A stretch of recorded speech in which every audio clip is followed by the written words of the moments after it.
प्रिय विद्यार्थियों, आपका स्वागत है आशीष पीसीएम में। तो आज हम देखेंगे नया चैप्टर नंबर 5, जिसका नाम है उप सहसंयोजक यौगिक कोऑर्डिनेट कंपाउंड। ठीक है, तो यह इस वीडियो का प्रथम पार्ट आपको प्रोवाइड कराया जा रहा है। ठीक है, इस चैप्टर का तो प्रथम पार्ट में हम पढ़ेंगे अकार्बनिक यौगिक कितने प्रकार का होता है। तो सबसे पहले आप डालें अकार्बनिक यौगिक।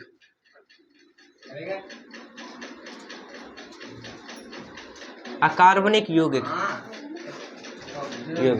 आपने पढ़ाई होगा अकार्बनिक यौगिक क्या होता है, कार्बनिक और अकार्बनिक यौगिक। ठीक है, तो हम अकार्बनिक यौगिक के प्रकार देखेंगे। ठीक है, तो जो आपका अकार्बनिक यौगिक है इस चैप्टर के अनुसार, अकॉर्डिंग टू दिस चैप्टर, तो जो आपका अकार्बनिक यौगिक है वह दो प्रकार का होता है। कितने प्रकार का? दो प्रकार का, जिसमें है पहला आपका साधारण लवण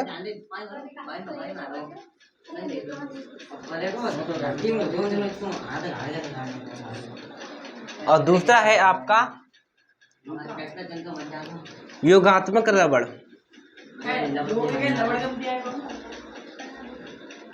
योगात्मक लवण, योगात्मक लवण और योगात्मक लवण आपके दो प्रकार के होते हैं। पहला है आपका द्विक लवण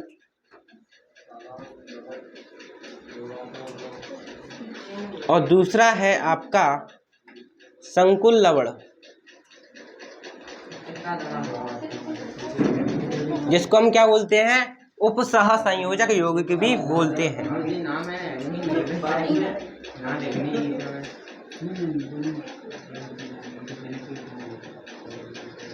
जिसे हम उप सहसंयोजक यौगिक भी बोलते हैं। तो ध्यानपूर्वक देखिए, हमने यहाँ से स्टार्ट किया।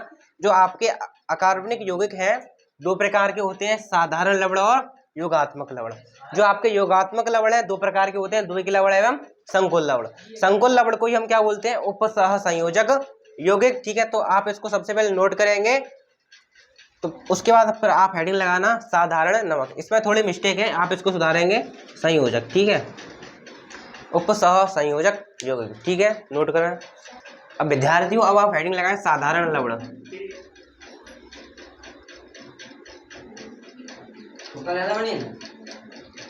साधारण लवण यानी इंग्लिश में बोलते हैं इसको कॉमन सल्ट।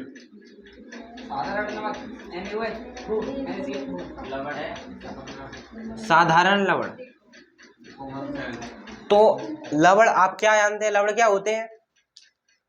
जब अम्ल क्षार से क्रिया करता है तो क्या बनाता है, लवण बनाता है। ठीक है, तो साधारण जो आपके साधारण लवण है इनका निर्माण अम्ल की क्षार से क्रिया करके होता है। जो आपके साधारण लवण है इनका निर्माण कैसे होगा, अम्ल की क्षार के साथ क्रिया करने से होगा। तो आप क्या लिखोगे, वे लवण जिनका निर्माण, वे लवण जिनका निर्माण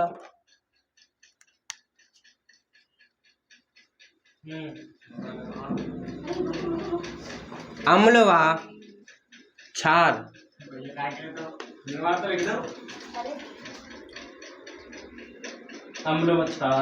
वे लवण जिनका निर्माण अम्ल व क्षार की क्रिया द्वारा होता है। समस्या की काफी काम है। वे लवण जिनका निर्माण अम्ल व क्षार की क्रिया द्वारा होता है साधारण लवण कहलाते हैं।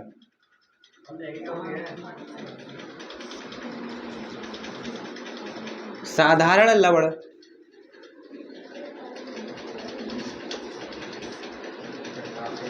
कहलाते हैं। देखो, साधारण लवण में आपके एग्जांपल आते हैं। उदाहरण के तौर पर कौन कौन आता है आपका, NaCl। यही आपका क्या है, नमक का सूत्र होता है। NaCl हो गया, आपका KCl हो गया, आपका KBr हो गया।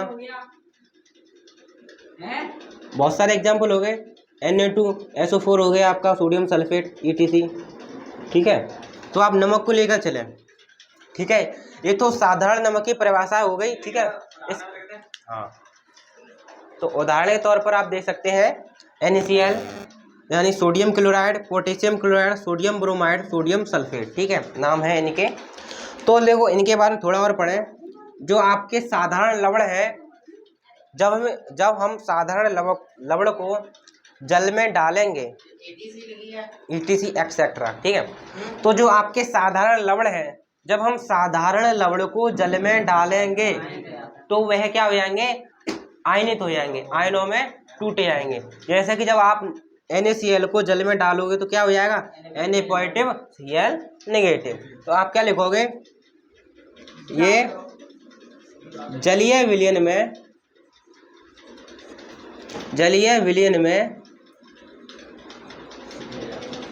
आयनित हो जाते हैं। ये जलीय विलयन में आयनित हो जाते हैं, मतलब आयनों में टूट जाते हैं, जल में डालेंगे तो ऐसे ही। देखो, आप नमक को जल में डालना और उसको घोल लेना, क्या बता सकते हैं आप, नमक तो खत्म ही हो जाएगा। आप शुद्ध नमक लेकर आना, उसको नमक में डालना, और वाटर में डालना, तो आपका नमक जब घोल दोगे तो नमक खत्म हो जाएगा, दिखाई नहीं देगा, आपको दिखाई नहीं देगा, उसका अस्तित्व समाप्त हो जाएगा। तो आप क्या लिखोगे, इनका, हाँ, इनका जलीय विलयन में,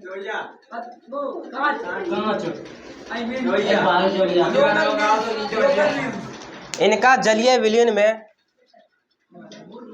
अस्तित्व समाप्त हो जाता है।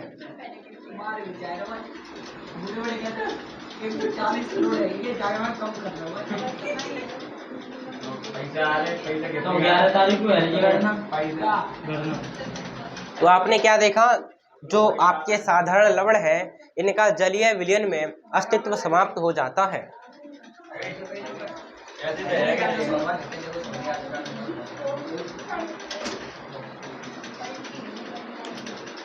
समाप्त हो जाता है, इनका जलीय विलयन में अस्तित्व समाप्त हो जाता है।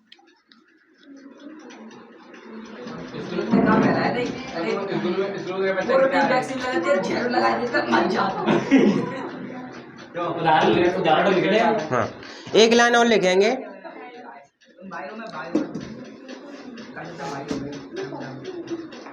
जलीय विलयन में प्रत्येक आयन, जलीय विलयन में प्रत्येक आयन अपना रासायनिक परीक्षण देता है, रासायनिक परीक्षण देता है। मतलब जैसे ही आप NaCl को जल में डालोगे तो Na पॉजिटिव Cl नेगेटिव, तो आप कैसे पहचानोगे, इनको पहचानने भी की क्या होती है, प्रोसेस होती है। यानी आप सोडियम पॉजिटिव Cl नेगेटिव को पहचान सकते हो जल में, ठीक है। तो अभी तो मैंने लिखा, जलीय विलयन में प्रत्येक आयन अपना रासायनिक परीक्षण देता है, ठीक है।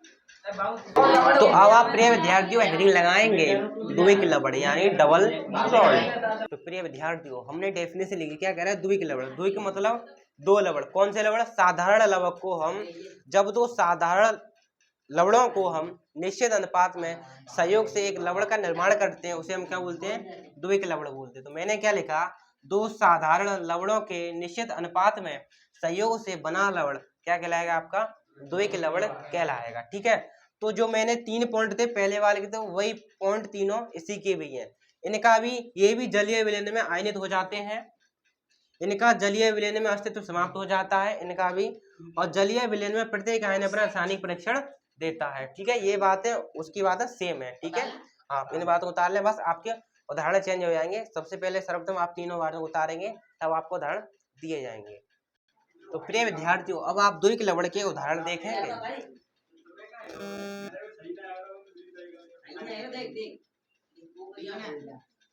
आपसे पूछेगा द्विक लवण के उदाहरण दीजिए, या बहुविकल्पीय प्रश्न दे देगा निम्नलिखित में से द्विक लवण है, तो ठीक है। देखो, तो पहला आपका द्विक लवण है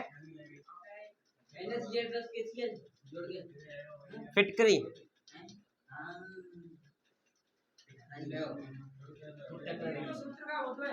किस विद्यार्थी को फिटकरी का सूत्र पता है? क्या आपको फिटकरी का सूत्र पता है? नहीं पता है तो आप यहाँ पर देखें, फिटकरी को हम एक और बोलते हैं, एक और चीज बोलते हैं, इसका नाम है पोटास एलम। ठीक है। फिटकरी को हम एक और चीज बोलते हैं पोटास एलम।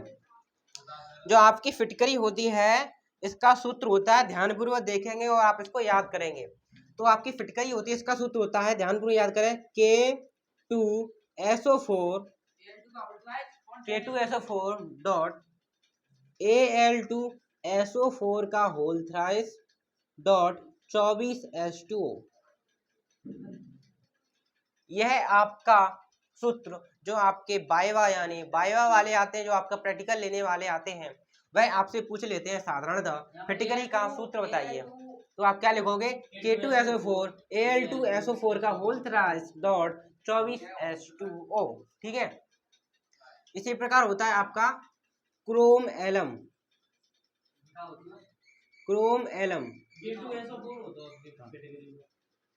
शॉर्टकट में बोलते हैं, लेकिन आपको यह पूरा बोलना पड़ेगा।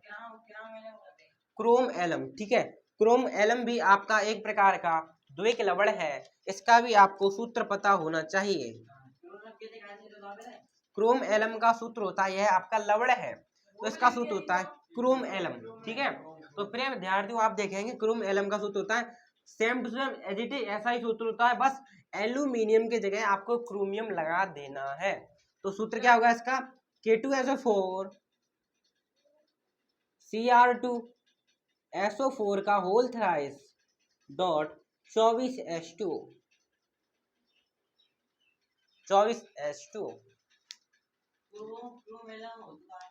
यह आपका द्विक लवण है।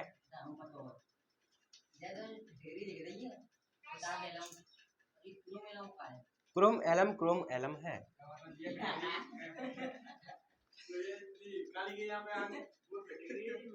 सेम है, ये आपका क्रोमियम है Cr वाला। ठीक है, Cr। तो आप तीसरा देखेंगे, तीसरे का नाम है कार्नेलाइट।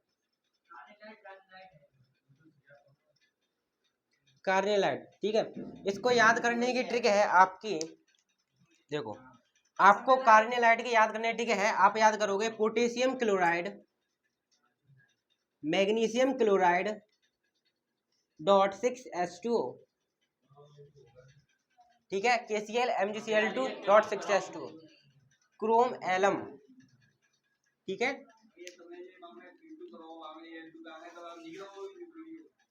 अवश्य। ठीक है, यह आपके तीन हो गए।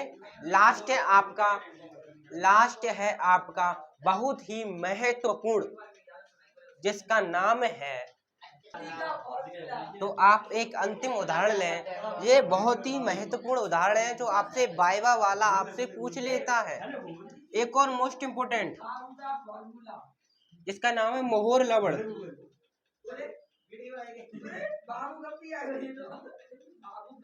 मोहर लवण, ठीक है। इसको याद करते हैं, इसको कहते हैं फास से याद कर लेते हैं। एफ से फेरस सल्फेट,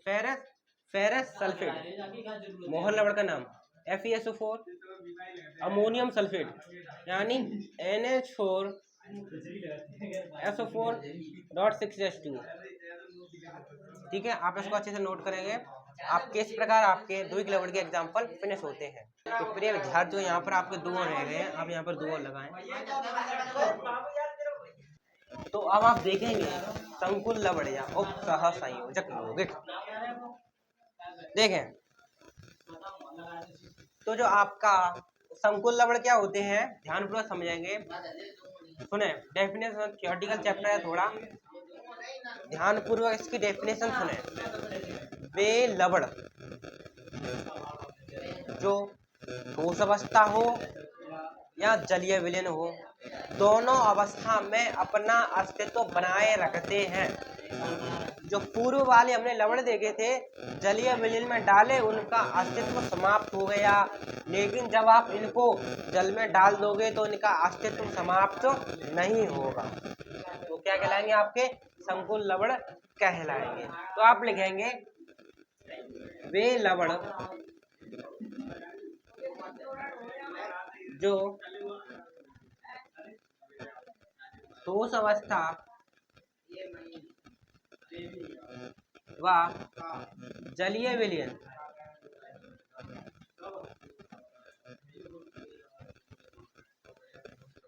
वे लवण जो वह जलीय विलयन में अपना अस्तित्व बनाए रखते हैं,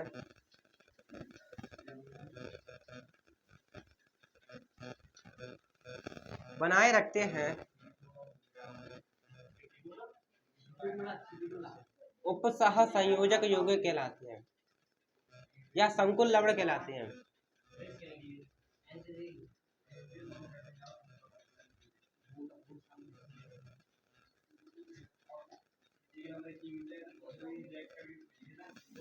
वे लवण जो ठोस अवस्था व जलीय विलयन में अपना अस्तित्व बनाए रखते हैं, संकुल लवण कहलाते हैं। ठीक है,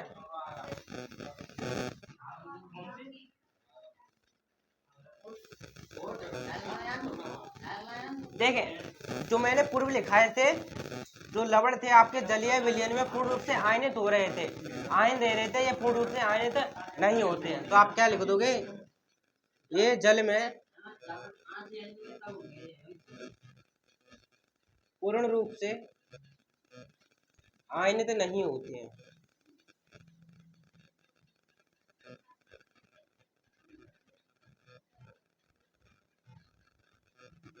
ये जल में पूर्ण रूप से या जलीय विलयन में, ये जलीय विलयन में ऐसे भी लिख सकते हैं आप, ये जलीय विलयन में पूर्ण रूप से आयनित नहीं होते कंप्लीटली। तो प्रिय विद्यार्थियों, आप इसका उदाहरण लेंगे तो उसका उदाहरण है K4FeCN6। आप कहेंगे यह कैसा उदाहरण है, ध्यानपूर्वक समझें, ऐसे ही लवण आपके संकुल लवण कहलाएंगे। इस चैप्टर में आपको ऐसा ड्रामा दिखाई दे तो समझ जाना ये आपके कौन से लवण है, संकुल लवण है। ठीक है, इसका नाम है पोटेशियम, इसको हम बोलेंगे पोटेशियम फेरो साइनाइड, इसको क्या बोलेंगे हम, पोटेशियम फेरोसाइनाइड। जो आपने सॉल्यूशन वाला चैप्टर पढ़ा था, आपने पढ़ी थी SPM जो अर्ध पारगम्य झिल्ली, वह आपकी पोटेशियम फेरोसाइनाइड द्वारा ही बनाई गई थी। तो आप नीचे भी देख सकते हैं क्या लिखा है, पोटेशियम फेरोसाइनाइड। ये क्या हो गया, आपके संकुल लवण का उदाहरण हो गया। बहुत सारे उदाहरण हैं, आप आगे चलकर पढ़ोगे, उन्हीं का आपको IUPAC नाम भी पढ़ना पड़ेगा, तब तक आप एक से ही काम चलाएं। तो प्रिय विद्यार्थियों, अब आप देखेंगे उपसह संयोजक यौगिक से संबंधित महत्वपूर्ण तथ्य, यानी कुछ महत्वपूर्ण बातें रिलेटेड टू कोऑर्डिनेट कंपाउंड, उपसह संयोजक यौगिक। ठीक है, तो पहली आप हेडिंग लगाएंगे, देखो हेडिंग लगाने से पहले आप देखें, मैं आपके लिए यहाँ पर लिख रहा हूँ क्या, उपसह संयोजक यौगिक लिख रहा हूँ। अभी पुराना वाला ले रहे हैं, क्या था आपका, पोटेशियम फेरोसाइनाइड। ठीक है, पोटेशियम फेरोसाइनाइड, ध्यान पूर्वक समझना। ये ब्रैकेट दिखाई दे रहा है, ये ब्रैकेट दिखाई दे रहा है, इसको क्या बोलते हैं, इसको बोलते हैं संकुल। क्या बोलते हैं, संकुल या वर्गाकार कोष्टक, वर्गाकार कोष्टक या संकुल। ठीक है, क्या बोलेंगे, संकुल या वर्गाकार कोष्टक। ठीक है, जो वर्गाकार कोष्टक के अंदर, ध्यानपूर्वक देखें, वर्गाकार कोष्टक के अंदर जो आपको मेटल दिखाई दे रही है, इसको आप क्या बोलोगे, केंद्रीय धातु परमाणु, केंद्रीय धातु परमाणु, केंद्रीय धातु परमाणु। ठीक है, और ब्रैकेट के अंदर है, इसको क्या बोलेंगे हम, लिगेंड। क्या बोलेंगे, लिगेंड। क्या बोलेंगे, लिगेंड। ध्यान पूर्वक समझना, यह आपका मैंने उपसह संयोजक यौगिक बनाया, जो ब्रैकेट है उसको मैंने संकुल बोला, जो संकुल के अंदर Fe है उसको बोला मैंने क्या, केंद्रीय धातु परमाणु, यानी इंग्लिश में बोलते हैं central metal atom, central metal atom. ठीक है, और जो ब्रैकेट के अंदर उसको क्या बोला मैंने, लिगेंड। क्या बोला, लिगेंड। ठीक है, हाँ, तो क्या केंद्रीय को सेंट्रल मेटल एटम। शॉर्टकट में क्या बोलेंगे? CMA, central metal atom. ठीक है, तो सबसे पहले आप हेडिंग लगाएंगे क्या? तो आप हेडिंग लगाएं केंद्रीय धातु परमाणु। आपसे पूछ लेगा आप केंद्रीय धातु परमाणु से क्या समझते हैं? Central metal atom. केंद्रीय को बोला सेंट्रल, धातु को बोला मेटल, परमाणु को बोला एटम। ठीक है, तो आप लिखेंगे केंद्रीय धातु परमाणु, केंद्रीय धातु परमाणु।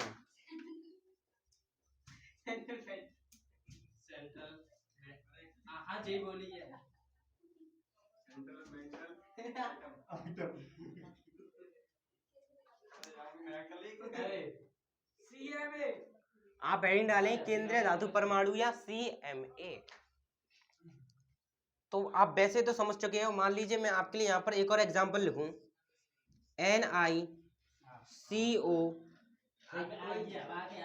NiCO4। तो आप इसमें बताएं सेंट्रल मेटल एटम कौन है? ये आपका, ये समझिए आपका निकल क्या है? केंद्रीय धातु परमाणु है। देखो अब हम केंद्रीय धातु परमाणु की डेफिनेशन लिखने जा रहे हैं, ध्यानपूर्वक देखेंगे। तो मैं क्या लिखूंगा? किसी संकुल में, संकुल नहीं है ये, किसी संकुल में, किसी संकुल में प्रथम परमाणु। देखो ये संकुल है आपका, है कि नहीं है? ये आपका संकुल है। मैंने लिखा किसी संकुल में प्रथम परमाणु। किसकी बात हो रही है? इसकी बात हो रही है। किसी संकुल में प्रथम परमाणु, प्रथम परमाणु सदैव, सदैव क्या होता है? केंद्रीय धातु परमाणु होता है। केंद्रीय धातु परमाणु होता है। समझ में आया? किसी संकुल में प्रथम परमाणु सदैव केंद्रीय धातु परमाणु होता है, जो क्या होता है? किससे बंधा हुआ होता है? लिगेंड से। अब क्या लिख दूं? जो कि लिगेंड से बंधित होता है।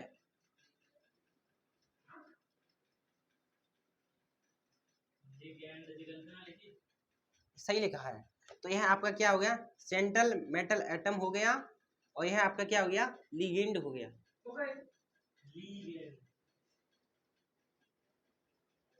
ठीक है, आशा है आपको समझ में आया होगा। तो प्रिय विद्यार्थियों, आज की सभा यहीं पर समाप्त की जाती है। धन्यवाद।